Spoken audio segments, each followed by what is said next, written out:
We are on camera. Today is Friday, December the 10th. I am Ed Woods with the Association for the Study of American Life and History.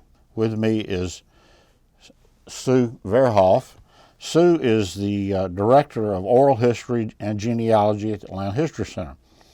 We're here at the Atlanta History Center to record the oral history of Jim McGarrah. Jim served in the Navy. Jim's oral history is being recorded in partnership with the Atlanta History Center Veterans History Project and the Library of Congress. We're honored to have you with us today, sir. Thank you.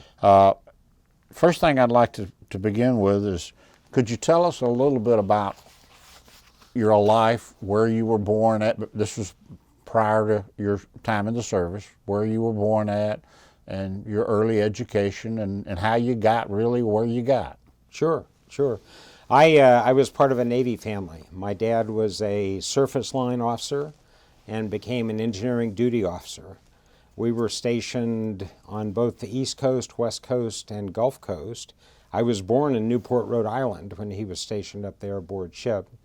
But we lived in Newport, we lived in Annapolis, we lived in Norfolk, Virginia, Charleston, South Carolina, Pascagoula, Mississippi, Long Beach, California, and Monterey, California. So my education, moving every 2 to 3 years, my education was up through the school systems, wherever we moved. I was fortunate that my dad had 3 back-to-back tours in the Washington, D.C. area. So I went to high school in Alexandria, Virginia, 8th grade through high school, and was not interrupted during my high school time. Dad had enlisted in 1944 and had gotten a appointment to the Naval Academy in 1946. So he graduated in 1950, and with us living in the D.C. area, we went over to Annapolis quite a bit for football games and other activities. And I just grew to like the school.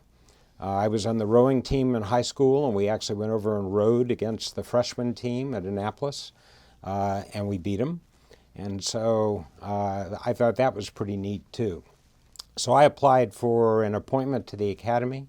We were legal residents of Dallas, Texas, and I actually went in under an appointment from Senator John Tower, starting in 1969, and I graduated in 73. During those 4 years, I had the advantage of going through the summer training, one cruise to the Western Pacific in 1970, a variety of training things during the summer of 71, where we were exposed to the different parts of the Navy. I got to fly in Pensacola. I got to do Marine Corps with Ollie North, actually, in Quantico. I got to do surface Navy in Newport and submarines up in New London. So we spent some time in all of those disciplines to expose us to the different career options in the Navy.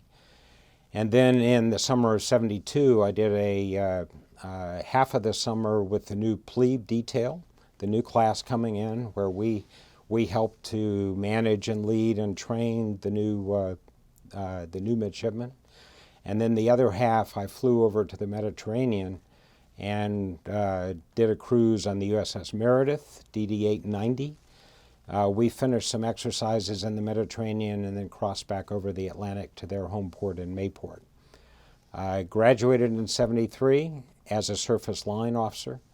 Went to, actually spent a couple of months in Annapolis working again with the plebe detail, and then went to Newport to go to school on anti-submarine warfare and sonar before joining my ship, USS Belknap in Norfolk, in December of 73.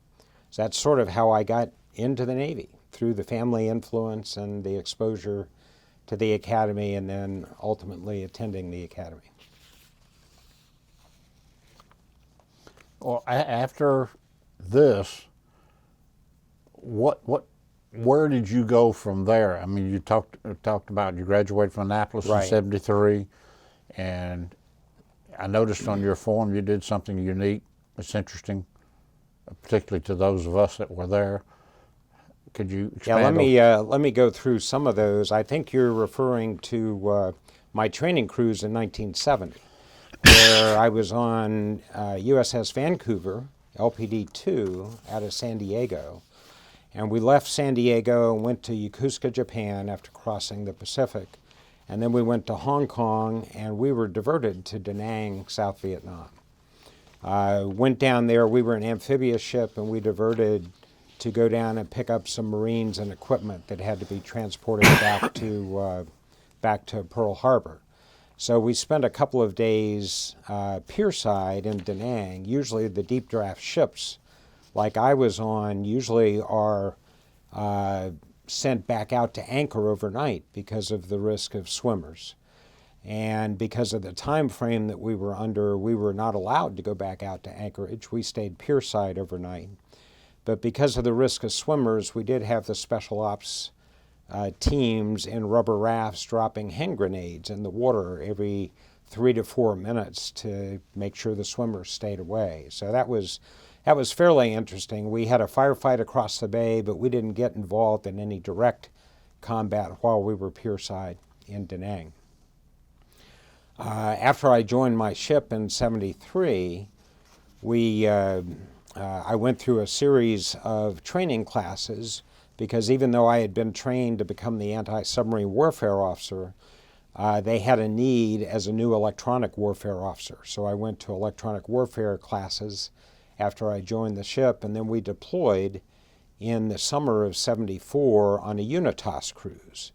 That's a South American cruise. The U.S. Navy had worked for a number of years each year with various South American countries on naval operations, how to work together, how to do certain things.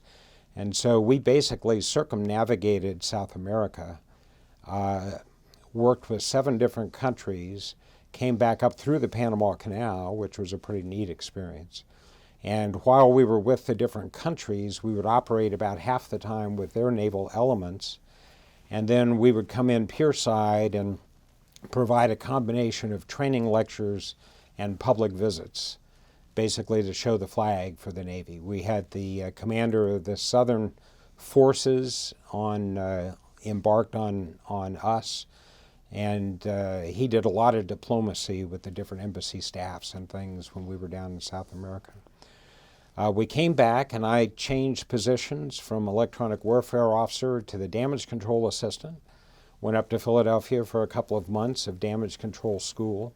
Damage control is basically how do you stop flooding, how do you fight fires, those kinds of things to make sure your ship survives. Came back, and then we deployed again in the summer of 1975 to work as part of the 6th Fleet in the Mediterranean. During that deployment, one of 4 high points in my career occurred. We were actually doing flight operations with the USS Kennedy in the Ionian Sea. When an aircraft carrier does flight operations, they bring one of the smaller ships close in so that if an aircraft goes down, we can go do the rescue operation because we're more maneuverable than an aircraft carrier. Unfortunately, on November 22nd, which is a key date when you're operating with the Kennedy, we collided with the Kennedy. The USS Belknap collided with the Kennedy. Fortunately, we did not make any hull-to-hull contact, but we ended up going down alongside the Kennedy and under their angle deck. A U.S. carrier has an angle deck where they can launch aircraft either off the front of the ship or off the side of the ship. And we went under the angle deck. It cut us off, basically, starting about 60 feet above the waterline and folded back our superstructure. Unfortunately, one of our boilers was still in operation, and we ruptured an aviation fuel pipe on the Kennedy, and it dumped fuel down our stack, and we basically had an explosion. I had gone to bed, this was about 10 o'clock at night. I had gone to bed about 9:30 because I had the 4 a.m. watch on the bridge. Fortunately, I had moved from my stateroom, which was up in the middle part of the ship, right behind one of the stacks, down to a bunk room that we had for junior officers because we were configured for a flagstaff. My stateroom was destroyed. So fortunately, I was down in the junior officer bunk room. I started to wake up with vibration. We were a 1,200-pound steam propulsion system.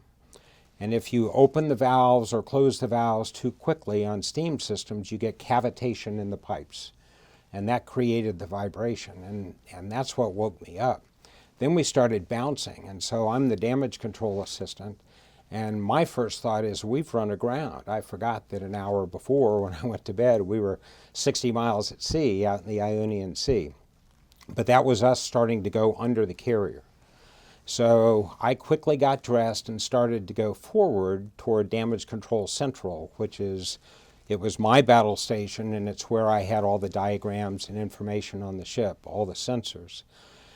And I met one of our boiler technician chief petty officers coming out of the fire room, which is where the boilers are. And he must have smelled the fuel because he said, "Turn around, it's going to blow." And we saw a blue flash, and we woke up, got up about 30 feet down the passageway because that aviation fuel had exploded. We went out on the fantail, the aft part of the ship, and my first sensation was it was raining because that was the fuel still coming onto the ship. My second sensation was, here we are in trouble and the aircraft carrier is right here to help. It was about probably 400 or 500 feet away by then, but we were 8,000 tons, they were 80,000 tons. So it was a massive presence almost where you could touch it. Then we turned around, the whole ship was on fire. So fortunately, I was in a part of the ship where my damage control experts, my auxiliary and repair division guys lived, and so I had expertise on the back of the ship. My boss, the chief engineer, ended up on the forecastle, up on the forward part of the ship with the chief petty officers, so we had expertise up forward. And then we had some people, the captain, the executive officer, the bridge watch were all trapped on the bridge because of the way the superstructure had folded back. But we didn't know from the back of the ship if anybody else was left on the ship. And my boss didn't know if anybody was left. So because we had lost all of our communications, we had lost 4 of our 6 firefighting water pumps. But I had an emergency diesel generator in the after part of the ship with 1 pump associated with it. He had an emergency turbine generator on the forward part of the ship with 1 pump associated, and we just started fighting the fires from the ends. About 3 days before, we fortunately, during a missile exercise or during any kind of weapons exercise, the damage control parties always practice. And we had practiced a scenario where we were in combat, we had taken a missile amidships, and how do we fight that fire? And so we did it that night pretty much the way we practiced. We just didn't have the same distribution of people and skills, but we had enough skills that we could do that. One of the other ships came alongside us and started pouring firefighting water into the fire to help us contain the fire damage. As damage control assistant, and they also threw us walkie-talkies so we could start to talk with the others on the ship. As damage control assistant, my concern though throughout the night is we were starting to heal over. And we ended up healing over about 6-7 degrees. And I was concerned that we had a puncture below the water line and we were taking on water. And so whenever we had the opportunity, I would send inspection teams back into the ship to look for that damage. And they would close the watertight doors while they were in there to help prevent any other flooding were we to be taking flooding. And it turned out to be firefighting water. We were accumulating the firefighting water and we didn't have any of our adductors that worked to be able to pump that out. So we saved the ship. This happened about 10 o'clock. The next time I looked at my watch was about 4:30 in the morning because those 6 hours had just gone so quickly. And we were working our way up to Damage Control Central to get because of the listing, get the drawings of the ship and to try to figure out what we needed to do to bring the balance back. When we had all of the fire under control, the USS Bordelon came alongside and towed us into Augusta Bay, Sicily, the next day. Interestingly, we had 2 Soviet ships out there sort of keeping an eye on what was going on, because at the time, the U.S. had a commitment to keep 2 carrier groups in the Mediterranean. And 1 carrier group was in the process of swapping out, so it was gone. And then the Kennedy, had it not been able to conduct flight operations, we would have been with no working carrier groups. So the Kennedy actually launched aircraft the next morning to demonstrate that we were still, and the Soviets were right there watching us, to demonstrate that we were still a viable carrier force. So we towed our ship into Augusta Bay, Sicily. The Navy had a facility there. We started to offload all of our weapons and to do a more thorough damage investigation. Donald Ingen, he was a Rear Admiral at the time, later became the FAA administrator during the air controller strike under President Reagan. But he had been appointed by the commander of the 6th Fleet to conduct the investigation. So he started to conduct the investigation on the Kennedy, anchored outside Augusta Bay, Sicily, while we were still trying to do some of the ammunition transfers and damage assessments. And as the damage control assistant, I testified. So I was flown out to the carrier. Admiral Ingen was at one end. We had the 2 commanding officers and their attorneys, and the 2 officers of the deck and their attorneys, and little old me was at the other end. But I had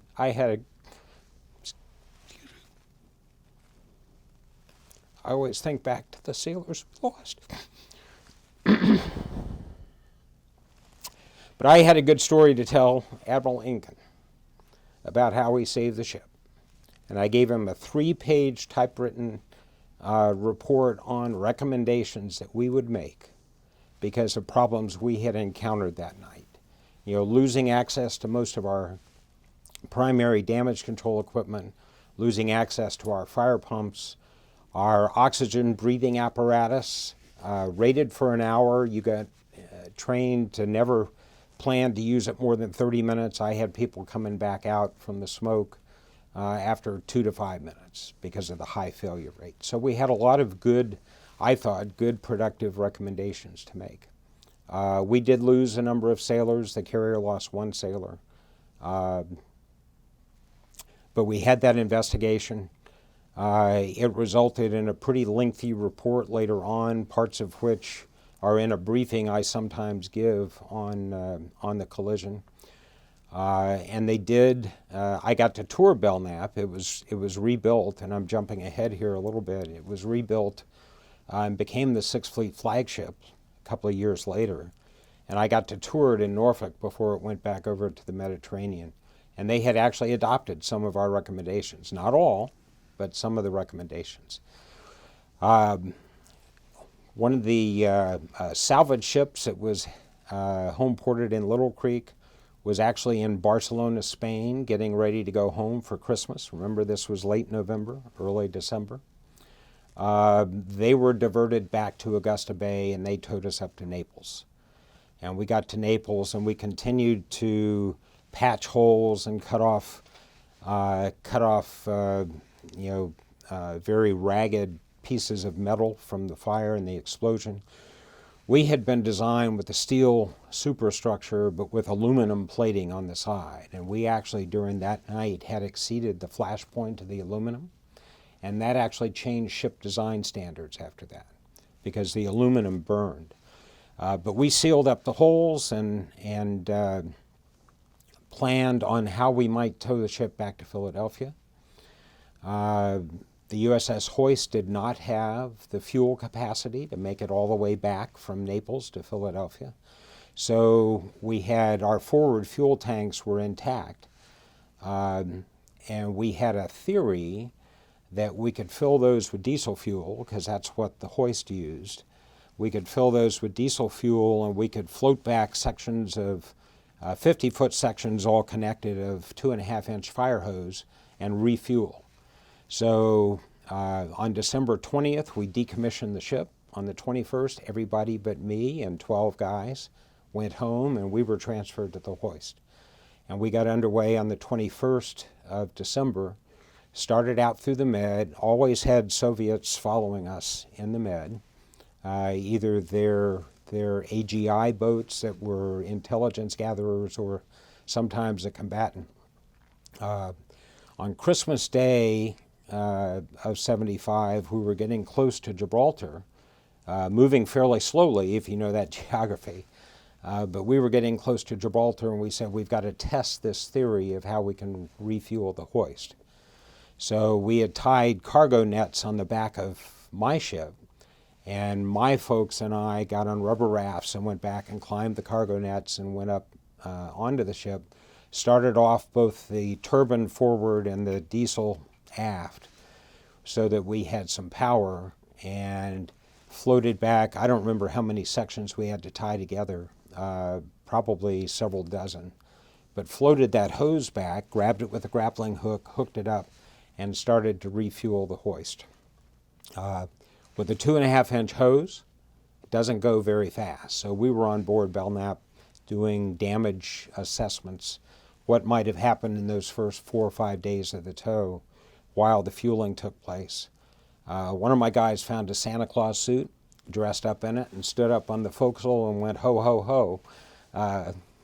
So we had some fun with it as well. When we finished that, after several hours, we took the rubber rafts back to the hoist and had a great Christmas dinner. The next day, we tried to exit the Strait of Gibraltar. We hit the first of 5 major storms. The Soviet AGIs were close to us so that we couldn't maneuver, and we almost lost control of the tow. So we had actually filed an international complaint after that, and we went into Rota, Spain that next day, and we had some experts come over to help us look at how might we adjust the liquid load on my ship, how might we improve the ability of the tow ship to control the tow in situations like that. And we did a few modifications after spending a couple of days in Rota, and then we took off. Left Rota. The track, this was December, January in the North Atlantic, so it's prone to have storms. So we came out of Rota, Spain, and went way south, trying to avoid the storm tracks, and then headed to the west. We got south of Bermuda. We turned toward Delaware Bay, but we realized we hadn't refueled the hoist yet, and they were getting low on fuel. So we had to find a calm enough weather day to try our refueling option again. And we were making contingency plans in case we were unable to do that at sea, because we didn't want the damaged ship to be visible to the public. So there was a plan to bring ocean-going tugs out to hold the tow. We would have had to disconnect the tow ship, let them go in and refuel. And the weather broke, so we were able to refuel at sea, just the way we had practiced on Christmas Day. We started picking up speed, heading for the Delaware Bay. We told the commands that we were going to be there, I think, January 30th, and they said, we're not going to be ready on January 30th. Can you slow down? And redirected us toward Hatteras. We hit the 5th of our 5 major storms. We had used the anchor chain to put a bridle around the front of the ship to connect to the tow cable. Half the bridle broke in that 5th storm, so we were at risk of losing the tow. So as an O2, I wasn't real happy with senior leadership, who had sent us toward Cape Hatteras, which is infamous for storms. Bottom line is we got to the mouth of the Delaware Bay about January 31st, I believe. We had a couple of tugs meet us so the hoist could go home, finally. They were supposed to be home Christmas. And we towed very slowly for hours up the Delaware Bay to Philadelphia, got there close to midnight. The first person on the ship was our executive officer, our former executive officer. The second one was my wife. The third one was the Surface Forces Atlantic Public Affairs officer who said, we're going to pick you up at 6 o'clock for a pre-brief because you're going to be the ship's company representative at the press conference. So we got a few hours sleep that night and then went and did the press conference and did a tour on the ship of the press. And that was my first exposure to Navy public affairs. It was fairly well done, but I'll tell you, in the murder board session, which is what they called it, the preparatory session, the questions were much worse than I actually got from the press.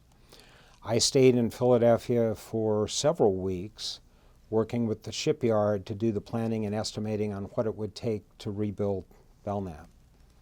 And because I had applied for and been accepted for transfer to the Civil Engineer Corps from the surface line, I was scheduled to go to Norfolk, which had been our home port. I was scheduled to go to Norfolk on a temporary assignment working for the Public Works Center and the base Public Works there before I went to my Civil Engineer Corps school in May out in Port Hueneme.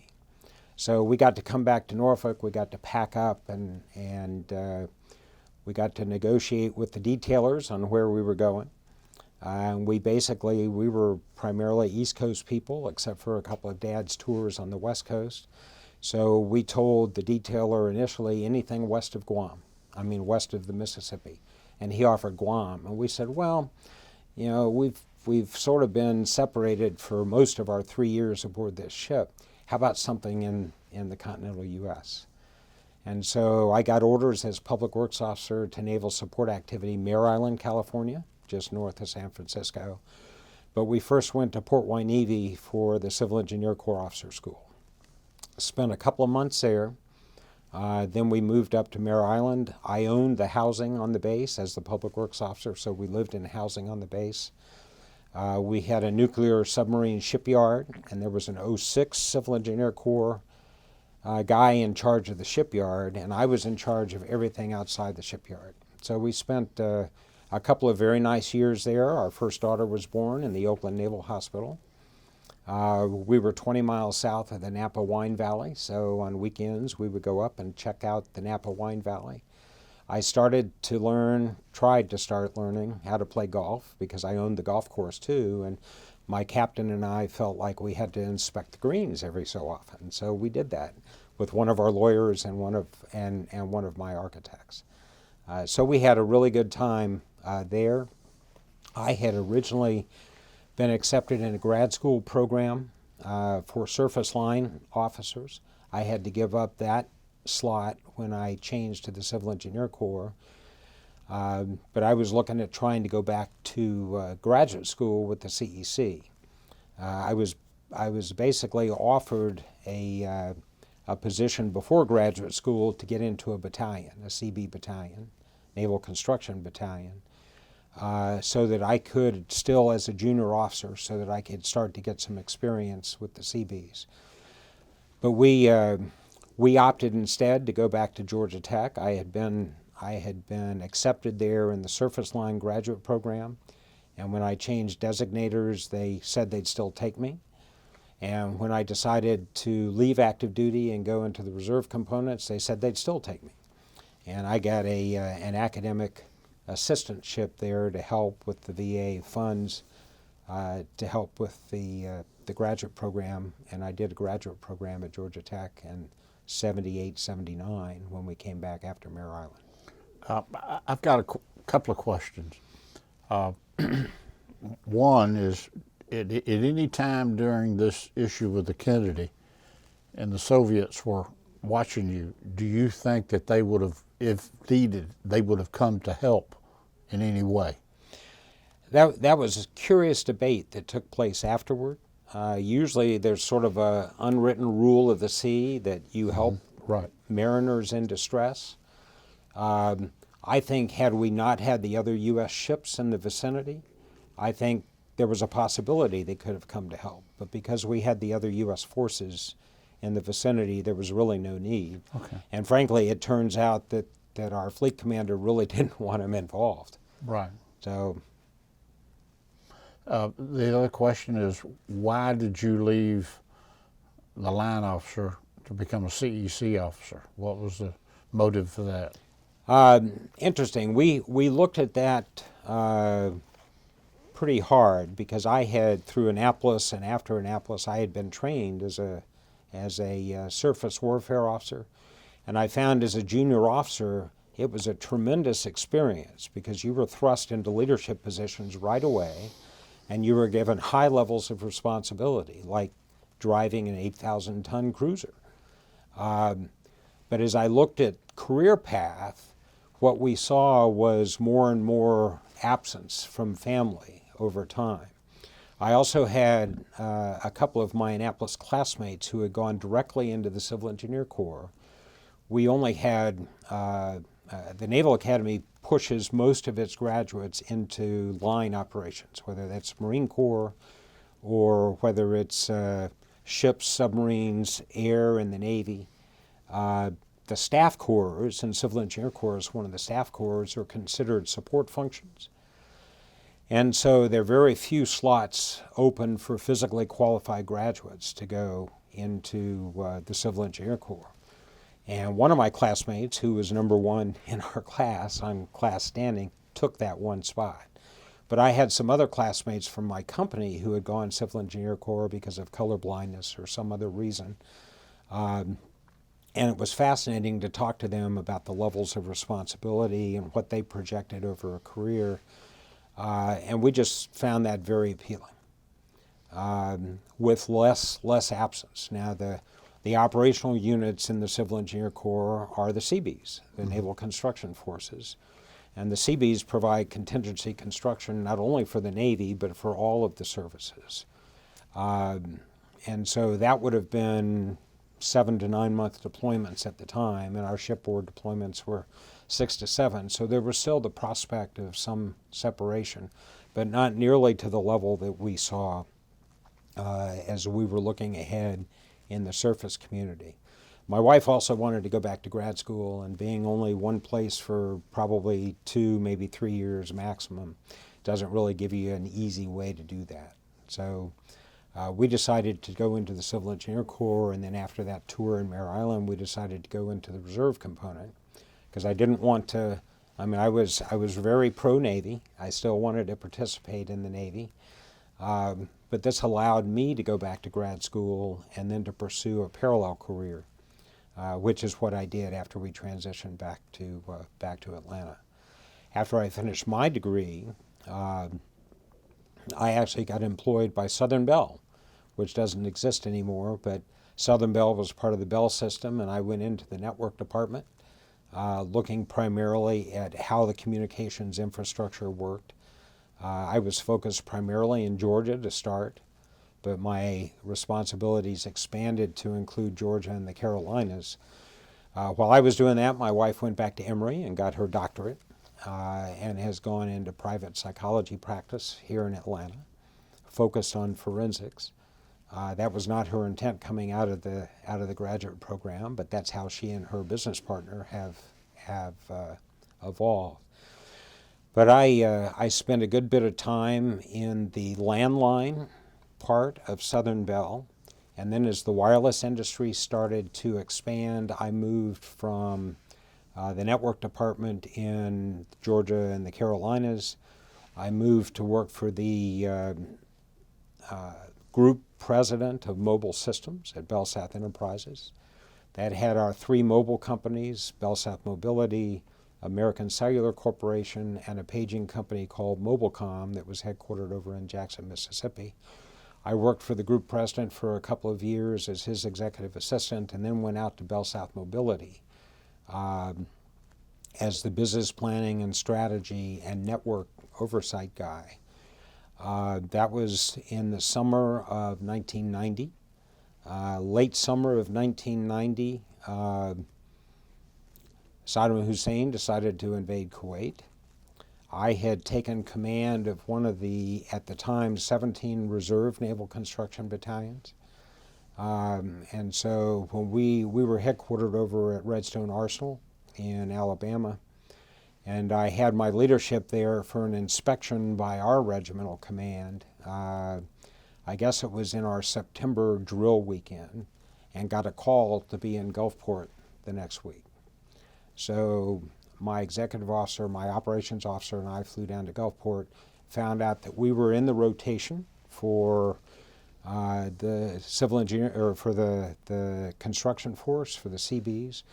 And because we had taken a total force approach, we had looked at interleaving the reserve battalions with the active battalions as we developed a rotation plan for Seabee support. We found out that we were likely to be deployed by the end of that year, so we changed our normally 2-week training duty to a 3-week training duty. In October, it was mostly all in October of 1990, down in Gulfport, and we actually trained alongside an active battalion that was commanded by a good friend and classmate of mine. They ended up deploying into Bahrain in early January, and we ended up deploying into the eastern province of Saudi, mostly around Jubail, toward the middle of January. I had a main element of about 550 or so folks right outside Jubail, which is a major industrial port in the eastern province of Saudi. I had an air detachment, a reinforced air detachment of about 130 folks down by the King Abdulaziz Air Base with the 3rd Marine Air Wing. If you watched television at the time, and actually I'll take it back, we were deployed in December because we spent Christmas in Saudi Arabia. But if you watched during December, if you watched some of the coverage, you saw coverage of an ad hoc soccer game called the Scud Bowl in a big stadium right outside King Abdulaziz base. Well, my folks were part of the perimeter with the 3rd Marine Air Wing down at that Scud Bowl location. And then I had small detachments at various other places. Before the ground war started, I had parts of my battalion in 14 different places, including a main element with myself and my ops officer, and about just under 300 of our Seabees up on the border, just outside the Marine Direct Support Command, commanded at the time by Brigadier General Chuck Krulak, who later became Commandant of the Marine Corps, and who, by the way, had been a company officer at Annapolis when I was a midshipman. So we had encountered each other years before. But when the ground war started, I had elements of my battalion behind the 2nd Marine Division, and there was an active battalion with elements behind the 1st Marine Division as they went in through the heel, around the heel of Kuwait to prosecute the ground war. I had also sent some people into Al Jaber Airfield, which is in the middle of Kuwait, because our air war had been very surgical in their bombings, and they had disabled the Kuwait International Airport runways and the Al Jaber Airfield runways by surgically bombing in certain parts of the runway so that it didn't create a large damage repair requirement, but it didn't allow any hostile use of those airfields. And so I had part of a team because rapid runway repair was one of our missions, and I had part of a team in at Al Jaber to look at how we could restore airfield operations. And most of my main element was packed up after, I guess, getting into the 3rd or 4th day of the ground war, packed up to leapfrog to Kuwait International to restore those airfield operations. And the ceasefire happened. And so we were glad that happened. But you never know that if something like that is going to hold. So we stayed on the border, did not go to Kuwait International, stayed on the border for a few days until General Schwarzkopf assured the forces, the U.S. forces, that it was going to hold. And then we started the retrograde back to Jubail. We ended up packing up and flying out of there in April of '91, back to Gulfport, and we spent the better part of a week back in Gulfport doing the out-processing, the deactivation of the battalion. Had a good party, a good picnic, and I've got my cruise book here, and I can show you a picture of my youngest daughter, who just turned 40, but my youngest daughter at that picnic.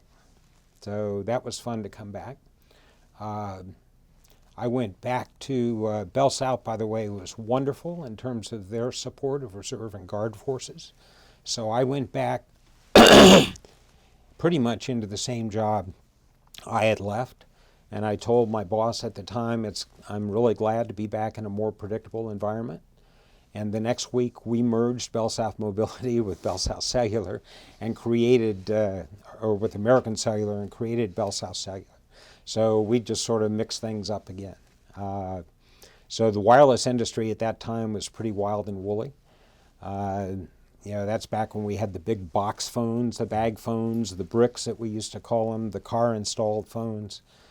So it was an interesting time to be in that part of the industry. In parallel to that, I started to branch out beyond the operational Naval Construction Force into what we call the contingency engineering planning groups for the combatant commanders around the world. And I was assigned to a unit that helped reinforce Europe, and then I was assigned to a unit that we stood up with Central Command, both Naval Forces Central Command and U.S. Central Command. And ours was to augment the permanent party people in those contingency engineering units. Got to fly over and fly all over the Middle East with Central Command, looking at the base planning operations that we needed.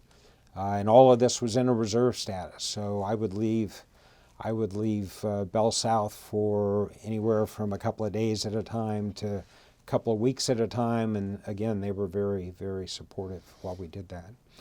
Came back and took command of the 3rd Naval Construction Regiment, which included my old battalion and 2 other battalions, and what we called a support unit, which had the large construction equipment that would support the different battalions. And after only 1 year at the regiment, the Admiral asked me if I would be willing to move again into the Deputy Director of the Contingency Engineer Program, which I did. We supported all of the combatant commanders, the Pacific, the European, the Northern Command, Southern Command, and Central Command. After having commanded that Seabee battalion in the war, I became part of I'll call them lessons learned teams or task force to draw on what we learned there, both from a construction battalion point of view and from a reserve unit point of view, because we had activation and deactivation on the front and back ends of our deployment, in addition to what all the battalions had in terms of deployment, operations, and retrograde. So that was an interesting time to help look at how we did the planning and how we did the training and what went well and what we needed to improve on. What did Seabees as a whole do in Iraq and Saudi, wherever, and how many battalions were active over there at the time? Yeah, the Seabees at the time, we had 9 active duty battalions and 17 reserve battalions, about 18,000 Seabees nationwide. In theater during Desert Storm, we had 4 construction battalions, 1 support unit, 1 underwater construction team, because the Seabees have different missions in different parts of their organizational structure. And we worked for all of the forces. I was assigned to the Marine Expeditionary Force. My boss, the regimental commander, worked for General Walter Boomer, who was the Marine 3-star in charge of that expeditionary force. I mentioned that we had people in 14 locations at the height of the air war, just before the ground war. That ranged from detachments of 2 or 3 people, with the special ops people and with different other remote operating forces, to the main element that I had with 300 of our 750 up on the border. But we did a variety of taskings. We built expeditionary runways, built 2 of those up on the Kuwait border. In fact, we've got a classic picture of a joint operation with an Air Force C-130 aircraft landing on our runway. And we had one of our guys in a bulldozer with my beep sticker. We had stickers that had the battalion number that when we took over equipment from another unit, we would put our beep sticker on. And so it's a good PR photo because we've got our Seabee on the bulldozer with the beep sticker with an Air Force aircraft landing to pick up people from an Army MASH hospital. So we had all the services pretty much on those runway projects. But we built base camps, we built enemy prisoner of war camps, we built roads, we dug wells, we dug 1,000-foot dry hole well. But water became the constraint for, as General Krulak was looking at how to support the 1st and 2nd Marine Divisions, water became the potential constraint, fresh potable water. So we did some well digging and some well development. When you do oil field development, you typically drill water wells first, and there were some water wells that had been undeveloped up there on the border. And so we were able to develop those and put what's called a ROPU unit, a reverse osmosis water purification unit, on that to make sure that if there were any impurities, either man-made or otherwise, in the water, that we had the opportunity to screen those out before our troops use those.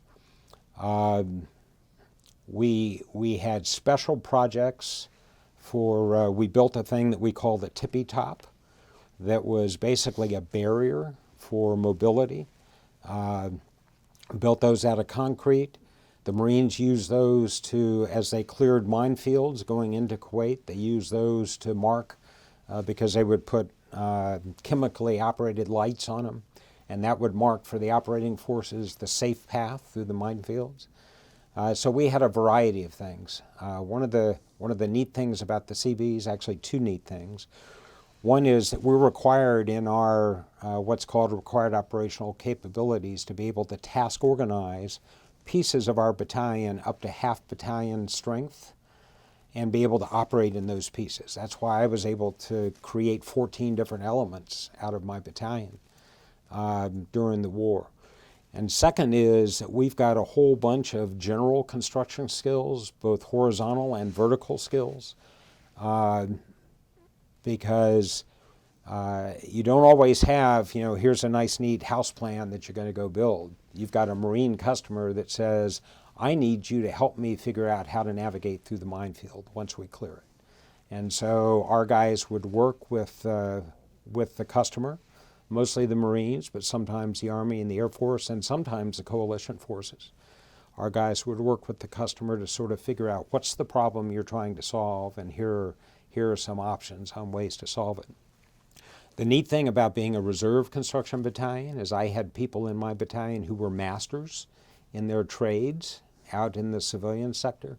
I actually had a couple of folks like my Marine advisor, Top Casey, who was an E9 Marine, had experience in Vietnam and knew some of the things that they had done on the ground in Vietnam. So we used all of that knowledge to try to help bring good problem solutions to our customers.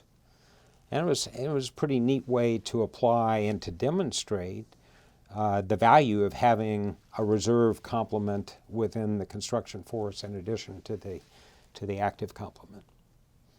You mentioned in our pre-interview 4 items. In fact, you even mentioned it in this interview, 4 items, one of which was the Kennedy.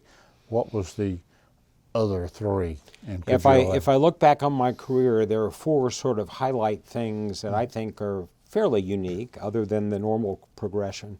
One would be the collision at sea with the Kennedy. I was a junior officer. I was Lieutenant JG at the time, in 2002, when that happened.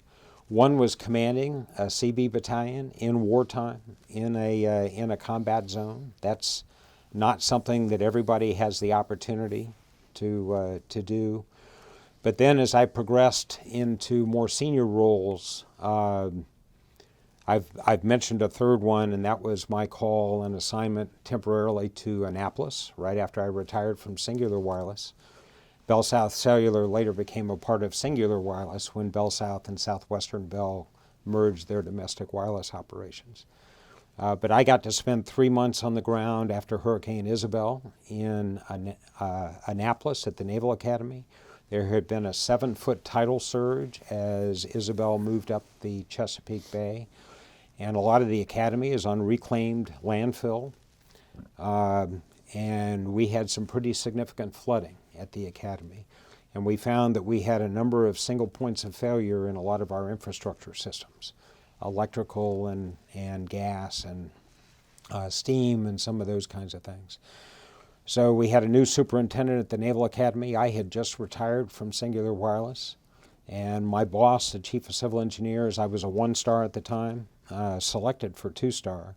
And I had told him I had retired from Singular and I was going to look at other opportunities, but if he had anything major, let me know. So 2 days after Isabel, I was on the ground at Annapolis for about 3 months to help the new superintendent figure out how to only spend 10% of his time on Isabel rather than 90% of his time, because he was new to the job and there were other things he needed to pay attention to. So that was a pretty neat experience. The public works officer there was a Navy 06 Civil Engineer Corps officer. And Mike and his team did a great job in mitigating the health risks early on with the flooding and trying to de-water. I handled most of the herding of cats between the academy staff and the faculty and trying to figure out, okay, let's identify the damage. Let's do a full-blown assessment. Let's identify equipment that we lost. Let's start to prioritize this. And so I spent most of my time not so much swinging the hammers, because Mike had that under control with the public works folks, but getting money and identifying priorities.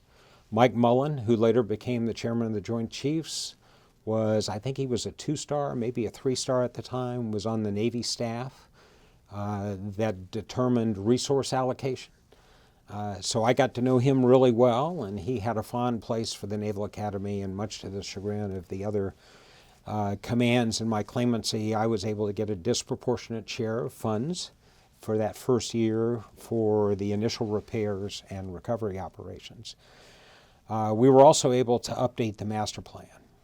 An academy or any base master plan usually is a multi-year process. We were able to do it in 2 months, and we were able to incorporate not only addressing the issues we found during the flooding, like eliminating single points of failure and re-architecting the utility systems, but this was after 9/11, so we also had to introduce new anti-terrorism force protection measures into the academy. And if you go up there now, you'll see some of those. You'll see an interior fence that inside the overall academy fence line, where we can actually lock down where the midshipmen are if we ever had an opportunity or a necessity to do that. So that was pretty interesting, and that was pretty unique to be able to go in and provide some help in that kind of situation. I actually got promoted to my 2nd star at the academy. I figured it was pretty neat to start my career there and end my career there. So the superintendent had a very small, we couldn't have family up for it because of the distance, but had a very small pinning ceremony in his office. And so I thought that was pretty cool.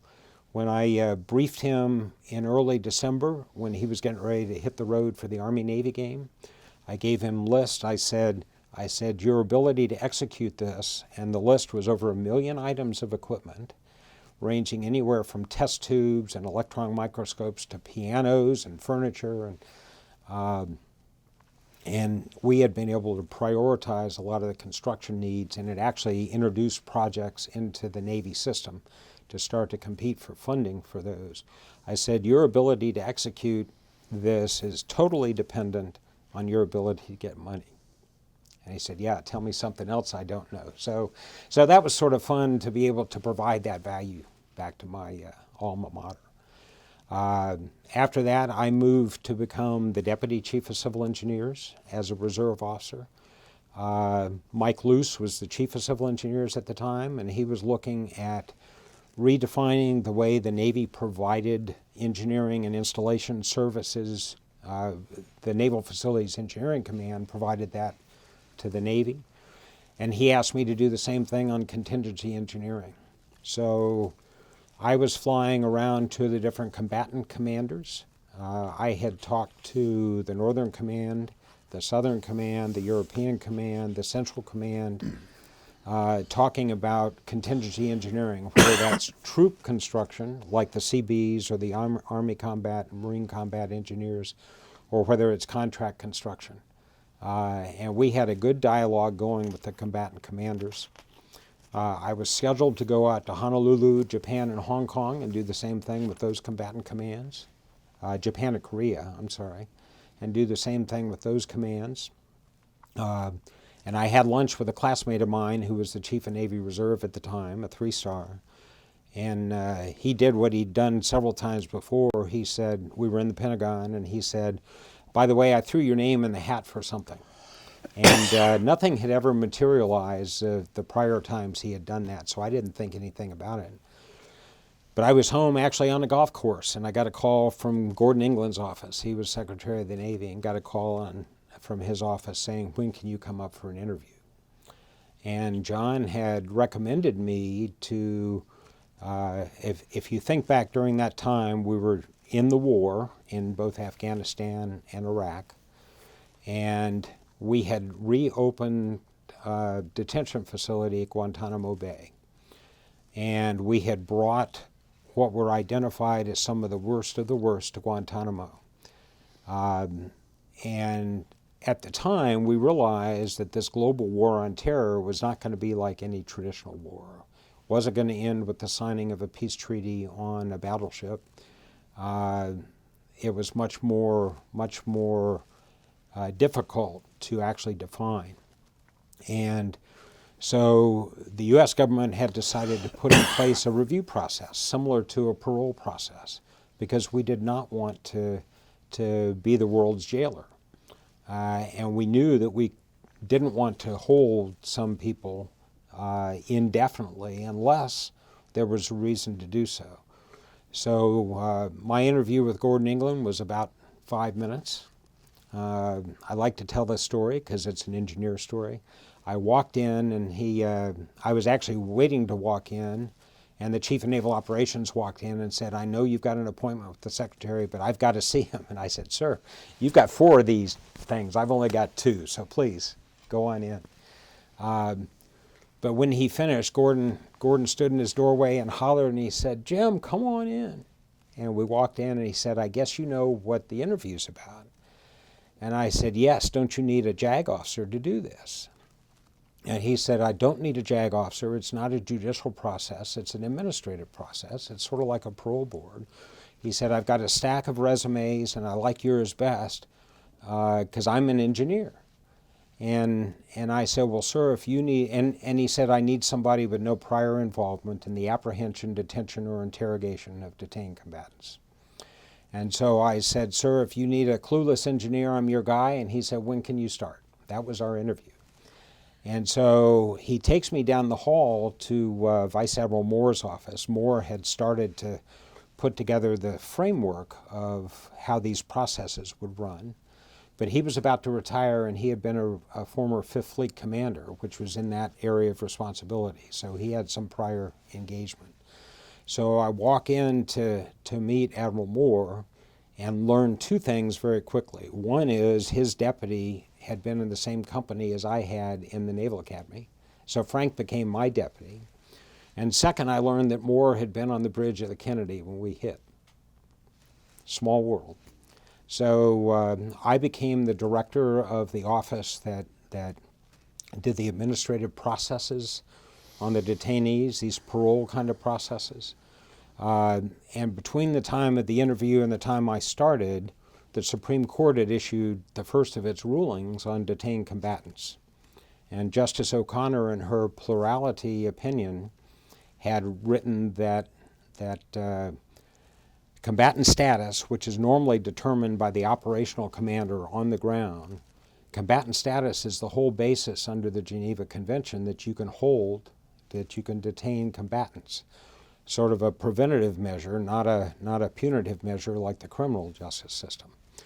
And it turned out that one of the detained combatants that we had brought back initially to Guantanamo, and then we discovered that he was a dual citizen of both Saudi Arabia and the U.S., and so we moved him to the brig in Charleston. And this was a case dealing with him. And she said that, yes, American citizen combatants deserve an opportunity to be heard and to understand why they're being detained, and that the military has this process already outlined in the instruction, a joint instruction, on how we implement the Geneva Convention. And she referred to that. So I also became the convening authority of the Combatant Status Review Tribunals, where even though all of the detained combatants at Guantanamo had been through at least one, in many cases multiple determinations of combatant status, we were going to review it again. And I had access to more information through the interagency and intel community than the commander on the ground typically had. So I had about 150 folks in my group, all services plus Navy NCIS, not the TV show, but the real NCIS, Army CID, and Air Force OSI. And I had other people from FBI and CIA and DIA. DIA is Defense Intelligence Agency. CIA and FBI are pretty well-known acronyms. But I had about half my people in Washington working across the interagency to do as deep a dive as we could into the intelligence we had, both classified and non-classified, on each of the detained combatants. And the other half actually ran the processes down on the island. And one of the neat things is that we had transport aircraft going to and from Guantanamo twice a week.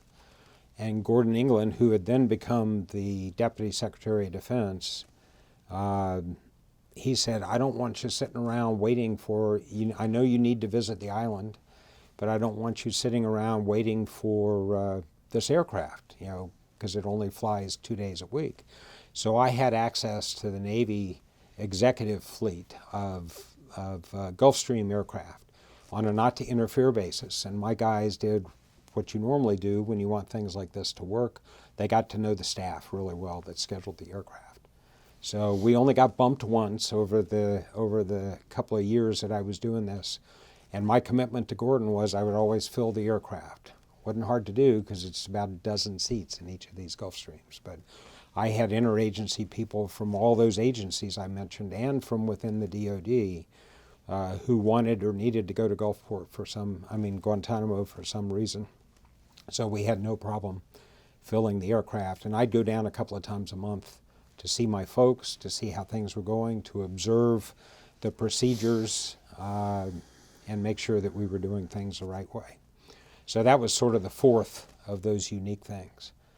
I do need to tell one story that my wife said to make sure I included with this, and that is when I was selected first for flag to become a one-star. It was a Sunday morning, and I was actually at church. My wife's father had just passed away, and so she was still at home. And she got a call from this classmate of mine who later became the Chief of Navy Reserve. And he basically said, your job and your family's job is to make sure this doesn't go to Jim's head and keep his feet planted solidly on the ground. And her response is, believe me, that will not be any problem. And she and my daughters have done a great job of doing that. Well, Jim, I have to tell you, this is one of the more remarkable interviews that I've been involved with. And your story is amazing. I mean, that you persevered through everything, put yourself in a position to be there. I really don't have any further questions. Sue, do you have any questions at this time? Just a couple, and I know some of this is on the record already, but not in this interview. What was it determined, what was the cause determined to be for the collision between the Belknap and the Kennedy? We were in a what's called a plane guard station, where they bring a smaller ship closer to the carrier. And we were behind and to the left of the carrier. And the carrier always turns into the wind to recover aircraft. They had aircraft up in the air. And so they executed a turn signal to turn left 180 degrees. So what we should have done is turned outside the carrier and followed them around. What we tried to do is a quick slowdown and a hard turn, so that when the carrier came out of their turn, we were already in station. We got disoriented because of the lights during the turn operation. We actually were in one, and I got this from talking to people and reading the information afterward, because remember, I was asleep. We started doing one of these, where the carrier was here and we were about to hit in what I call a Melbourne-Evans way. If you think back into I think it was in the 70s, the aircraft carrier Melbourne hit the destroyer Evans and cut him in half. We were moving in that direction. And our captain realized that, and at the last minute did a hard turn, and that's why we turned and went under the angle deck. So really, we had done the wrong thing by trying to look sharp in making a quick turn, so that when the carrier came out of their turn, we were in position.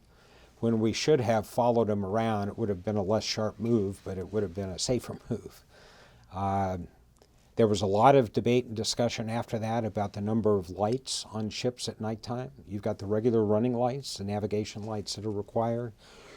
But when you have flight operations going on, there's a lot of white lights as well. And so part of the problem was that our bridge watch got disoriented and lost the navigation lights amidst all the other lights. So they didn't really know for sure that they were going like this. And the radar, the ships were so close that we were in the ground clutter of the radar, so you couldn't really see a good clear radar picture.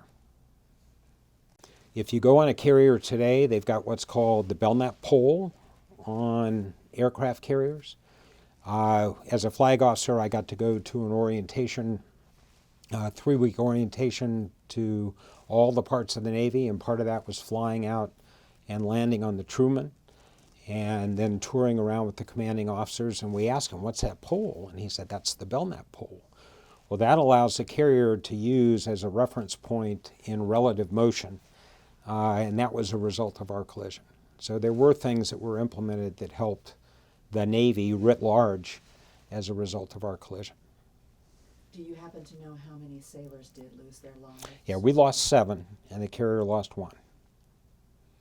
And the one guy that the carrier lost was a young sailor that just happened to be in the wrong place at the wrong time when the fuel exploded and the fireball caught him.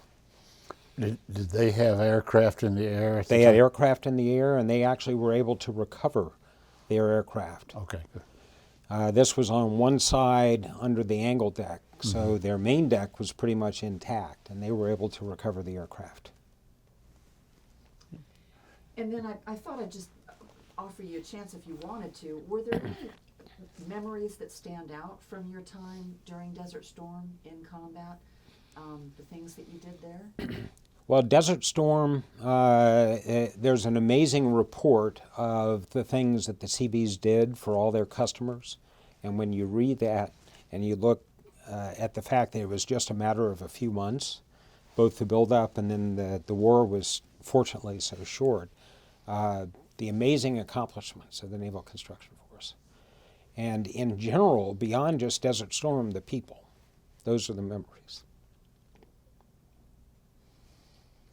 I do not have anything else. I'm still, quite honestly, being a Seabee in an earlier era, I'm amazed at your story. It's very impressive, and you should be proud. Well, I am proud, but you don't get the opportunities I got without the people. Believe me, I know. and without the family. Unless you have anything else you need to say, and we're open to that, this will conclude this interview. And Jim, I appreciate you taking the time out of your day to be a part of us. Well, thanks. I appreciate the opportunity, and I hope this helps contribute to what you're trying to accomplish with these oral histories. I appreciate you doing that with the veterans. It will go a long ways, okay? And before we turn the camera off, did you want to talk about your family right quick? Children? 2 daughters and their husbands, and 6 grandkids, all in this area, so we get to see them quite frequently. And actually my mom, who's 92, is still alive over in Park Springs, so I get to see her occasionally. The grandkids range from age 1 to age almost 16. And the 1-year-old actually just got tubes in his ears this morning, so we're thrilled that that process went well. My wife's a forensic psychologist, spending more hours working now than ever because of the unique environment that COVID has created. But yep, they're an important part of the Navy team. And are you working at Tech right now? When I left the Pentagon in 2008, I came back to Georgia Tech Research Institute as a lab director. Spent about 5.5 years as a lab director. The director then asked me to become chief of staff. We had gone from about 1,100 employees to about 2,000 employees during that time. 8 different laboratories. And so I became chief of staff for about 3.5 years. Left there in 2017 thinking I was on the road to retirement. Took a job with a big church up the road as their first director of operations. I didn't preach, I didn't sing or lead the choir, and I didn't take the kids anywhere. But I did everything else, finance, facilities, IT. Got a call from the Georgia Tech President's office. Bud Peterson and I had gotten to know each other when I was chief of staff. And Tech had gone through a rough time with some ethics on senior positions. And he asked me if I'd come back and help as the VP of IT and the CIO at Georgia Tech while they made that transition. He was also about to step down as the president. So I went back in 2019, and my handshake with him was 6 to 24 months to help. And then this thing called COVID came along. So we got to take the whole institute virtual, both classroom instruction and sort of base operations, campus operations. And that was fascinating because I had a great team at Georgia Tech, and we were able to do that over the course of a weekend pretty much, with tweaks afterward. But we then resumed the search for the CIO, and I actually stepped down last September, a little over a year ago, when Darren Hubbard came and took the CIO position. But it was great to go back to Tech. I knew a lot of the people because I'd been chief of staff at the Research Institute, so I had worked across campus quite a bit. And Tech's a great institution, and their football team will come back. I was going to say, maybe you need to go visit Jeff Collins. I do not have anything else, and I appreciate your time. I really do. Thanks. Thanks for what you're doing. Thank you so much. We're off